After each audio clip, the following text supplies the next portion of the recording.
pemerintah Hindia Belanda menerapkan aturan berdasarkan golongan, yaitu 1. Golongan Eropa, 2. Golongan Timur Asing, 3. Golongan pribumi putra. Keturunan Arab ditempatkan sebagai golongan Timur Asing dan telah terbiasa melihat diri mereka lebih tinggi daripada pribumi, sebagai kasta yang lebih rendah dari kasta mereka. Mereka menganggap pribumi sebagai budak dan kelompok yang layak diperbudak. Untuk mempertegas keberadaan mereka sebagai kelompok yang berada di atas kelompok pribumi, Abdul Rahman Baswedan mendirikan Partai Arab Indonesia pada tahun 1934, yang merupakan partai identitas keturunan Arab sebagai pemilik kasta lebih tinggi dari pribumi itu sendiri. Abdul Rahman Baswedan merupakan kakek dari Anies Baswedan. Sejak tahun 1934 telah membentuk. Oke, jumpa lagi kita dengan Cak Ompong. Bagaimana Bapak Ibu sekalian serta para sohibulane? Tentu semua kita di dalam keadaan baik dan sehat. Oke, hujan kota Jakarta masih terus menerus. Ya, tapi Cak Ompong tetap semangat untuk membahas apa yang memang perlu dibahas. Nah, kali ini Cak Ompong ingin membahas atau mengulas sedikit rekam jejak dari calon presiden Anies Baswedan. Dari video tadi, itu kita bisa melihat bagaimana sedihnya kita pribumi atau lebih dikenal dengan penduduk asli pada zaman kolonial Belanda.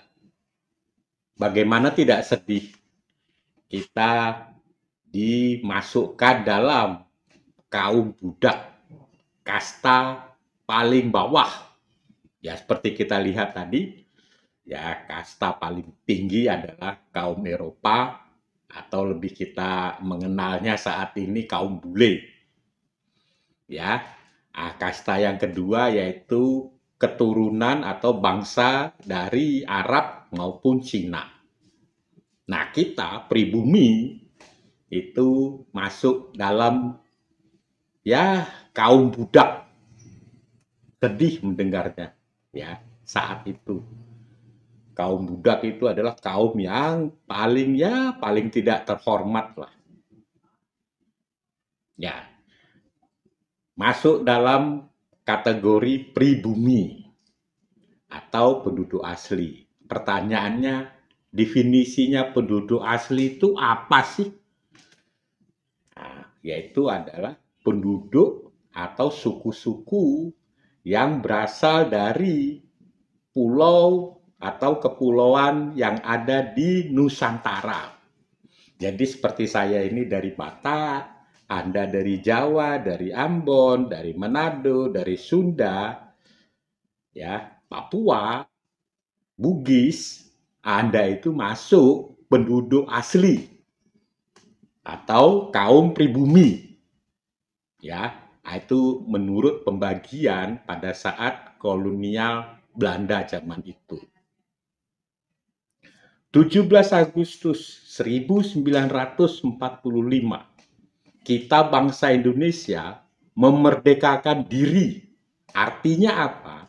Artinya kita terlepas dari penjajahan kolonial Belanda. Merdeka dalam hal apa? Nah, ini penting. Yaitu merdeka dalam hal menentukan nasib bangsa. Itu yang pertama. Yang kedua, merdeka dalam hal membuat undang-undang serta peraturan yang berlaku di Indonesia, yang lebih dikenal dengan Undang-Undang Dasar 45. Cak Ompong ingin menyoroti dua hal yang menurut Cak Ompong sangat penting, yaitu Pancasila pada sila pertama, di mana ada kesepakatan untuk menghilangkan 7 kata.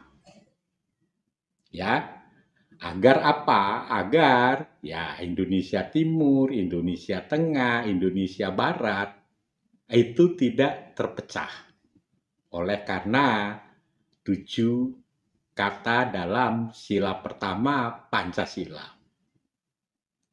Itu luar biasa, itu kesepakatan yang sangat luar biasa. Dan kita akui, itulah kebinekaan kita yang sejati-jatinya. Nah, yang kedua adalah pasal 6 ayat 1. Jelas sekali di situ dikatakan, presiden ialah orang Indonesia asli. Sekali lagi saya ulangi, pasal 6 ayat 1 Undang-Undang Dasar 45 sebelum diamandemen, itu sangat jelas sekali mengatakan bahwa presiden ialah penduduk Indonesia asli. Artinya apa? Artinya bukan keturunan. Nah, kalau kita lihat pada saat pembentukan Undang-Undang Dasar 45, di situ ada keturunan Arab, ada keturunan Cina yang ikut membahas itu. Tapi pertanyaannya, kenapa mereka tidak pernah protes? Karena itulah kelegowoan mereka.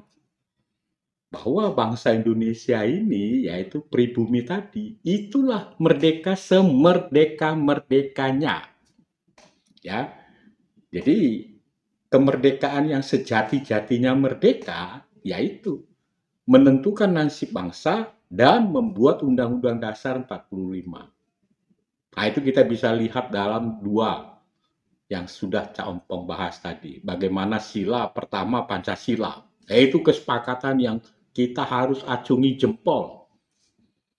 Nah, yang kedua, pasal 6 ayat 1 Undang-Undang Dasar 45 bahwa presiden itu ialah penduduk Indonesia asli, bukan keturunan. Ya. Jadi kalau kita perhatikan ini luar biasa.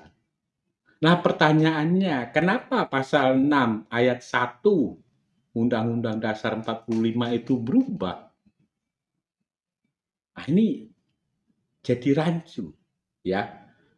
Kenapa kok kata-kata Indonesia aslinya hilang menjadi warga negara Indonesia?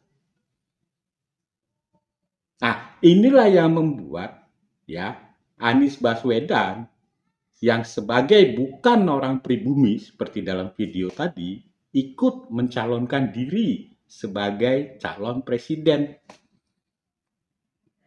Bahkan belakangan ini kalau kita lihat, itu Anies suka-suka ngaku-ngaku kalau dia orang Jawa lah. Bahkan tidak ngaku kalau orang Arab.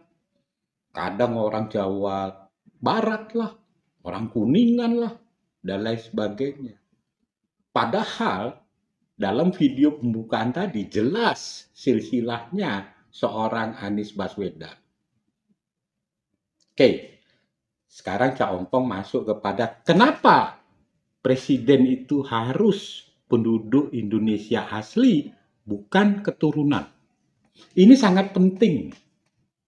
Karena apa? Karena presiden itu dialah pemilik hak prerogatif. Ya, yang mempunyai hak prerogatif menentukan arah Indonesia ke depan. Jadi seorang presiden, walaupun mendapat persetujuan dari DPR. Artinya apa? Artinya kita pribumi yang sudah memerdekakan diri punya hak menentukan. Kenapa kok persyaratan presiden ada di Undang-Undang Dasar 45? Kok bukan gubernur? Kok bukan bupati atau wali kota? Karena tadi sosok presiden itu sangat penting. Kita bisa membayangkan kalau presiden itu bukan penduduk asli Indonesia, pasti nalurinya itu beda, bro. Ya, sangat beda. Pada titik-titik tertentu dalam hal mengambil keputusan, nah itu seorang presiden itu harus sampai kepada bahwa aku ini wong Jawa, aku iki orang Sunda, aku ini orang Ambon, yang bagian dari Indonesia. Jadi Cak Ompong ini bukan menyinggung syarat, tapi naluri itu ada. Ya, ini sangat penting. Ya, oleh karena itu, ya melalui forum ini, ya Cok Ompong berharap agar persyaratan Presiden Republik Indonesia itu dikembalikan kepada pasal 6 ayat 1 sebelum diamandemen. Di situ sangat clear, sangat jelas dan tidak bisa dimultitafsir. Kalau kita membaca saat ini pasal 6 ayat 6 pasal 6A itu sangat membingungkan, multitafsir. Itu satu. Yang kedua, kalau presiden itu bukan pribumi, ada peluang masuknya paham-paham dari luar ke dalam negeri kita. Tapi kalau itu presidennya, ya Indonesia asli, Cak Ompong yakin begitu sampai satu titik tertentu, pasti beliau mengingat bahwa saya adalah asli Indonesia. Harus begitu. Ya. Karena kalau tidak begitu, ya tadi kalau itu keturunan bisa masuk paham-paham dari luar. Ya, seperti kita lihat bagaimana keterbelahan ya penduduk Indonesia itu dimulai ketika Pilkada DKI Jakarta. Bahkan hingga saat ini, pertanyaannya apakah kita mau terus-terusin seperti ini? Jadi kalau menurut saya harus diperjelas, penduduk asli Indonesia itulah syarat presiden. Sehingga yang bukan pribumi, ya legowo, sadar diri, jangan nyapres. Iya dong. Oke, begitulah saran dari Cak Ompong. Dikembalikan ke pribumi. Thank you.